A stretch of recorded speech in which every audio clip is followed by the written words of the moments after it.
Olá, seja bem-vindo a este nosso momento de reflexão.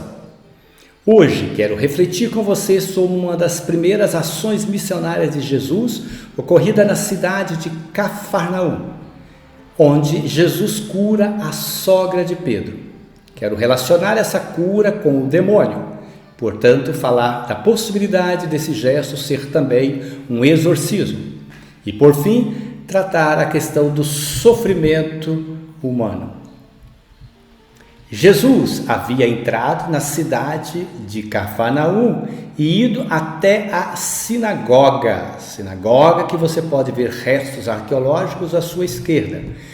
Aí ele curou um homem que estava possuído pelo demônio e esse demônio o reconheceu como santo de Deus. Aliás, os demônios sabiam quem é Jesus. O povo e os discípulos demoraram para entender esta verdade. Jesus é reconhecido nessa cena como exorcista. Ele então entra na casa de Pedro. Você pode ver essas ruínas da casa de Pedro acima e uma construção sobre estas ruínas nos restos arqueológicos da cidade de Cafarnaum. Então, saindo da casa da sinagoga, Jesus entra na casa de Pedro com os outros 3 discípulos. Isto tem um gesto muito significativo, que veremos mais adiante. Pedro, que segundo a tradição, tinha uma filha que levava o nome de Petronília. A história dela é narrada nos Atos de Pedro, Atos Apócrifos de Pedro. Ela tinha o nome de Petronília, foi dada em casamento a um jovem fazendeiro de nome Ptolomeu. Sua história é intrigante e está relacionada com o pensamento gnóstico-encratita, que acreditava que a salvação viria pela virgindade. Você quer saber mais sobre isso? Leia Atos dos Apócrifos de Pedro. Aliás, tem também uma santa que foi relacionada com essa filha de Pedro. Bom, para a nossa reflexão de hoje, eu quero deixar 3 inquietações. Primeiro, qual o significado dessa ação de Jesus ao curar a sogra de Pedro? Que relação existe entre o demônio e a doença? Qual o sentido que damos ao sofrimento humano? O sair da sinagoga de Jesus é o mesmo que dar as costas ao lugar que não produz vida, mas sim laços de morte, de uma religião judaica que atrelava as pessoas à lei.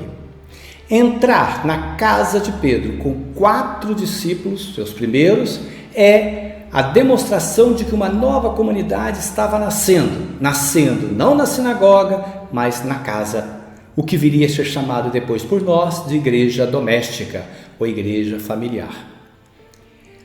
Na sinagoga, como eu havia dito, havia alguém possuído pelo demônio. A sogra de Pedro também estava. Por quê? Ela estava doente, diz o texto, paralisada. Sua enfermidade, conforme a mentalidade da época, tinha relação direta com a possessão diabólica. A febre alta era vista como estar possuído, pois a febre, era um tipo de demônio que queimava e matava, ou que queima e mata. Jesus, pela segunda vez, age como exorcista ao tomá-la pela mão, gesto que vence e expulsa o demônio. A cena também, é claro, é de um milagre. Diz o texto que imediatamente ela ficou curada, se levantou e começou a servir os seus discípulos. Note-se que Jesus primeiro cuidou de uma mulher doente. Mas lembre-se de uma outra coisa, era dia de sábado. A lei não permitia fazer cura e expulsar demônios, e muito menos se esse demônio ou essa cura fosse feita em uma mulher. O verbo egeiron, do grego, que em português significa levantar-se, é o mesmo usado para falar da ressurreição de Jesus, que você pode conferir em Marcos 16:6. Em outras passagens, Jesus faz esse mesmo gesto de tomar pela mão para libertar as pessoas do demônio. Isaías e o Salmo 63 nos diz que o tomar pela mão é um gesto típico da salvação de Deus. Libertada, a sogra de Pedro passou a servir a comunidade. Ela passou a fazer parte da comunidade de Jesus.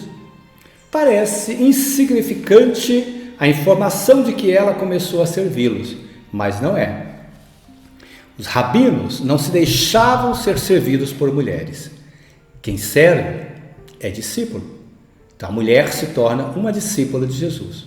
Outro detalhe, para Marcos, Jesus inicia a sua vida pública com uma mulher e termina com outra mulher, isto é, Madalena, fazendo aí uma inclusão que está no início e também está no fim. Isto é um recurso literário muito interessante. Outra cena interessante no Evangelho é o fato de que no dia seguinte, não mais no sábado, uma multidão de enfermos e endemoniados se aglomerou na porta da casa de Pedro para ser curado. Essas duas cenas, a cura da sogra e as outras curas, a expulsão de demônios, nos colocam em contato com a questão do sofrimento humano.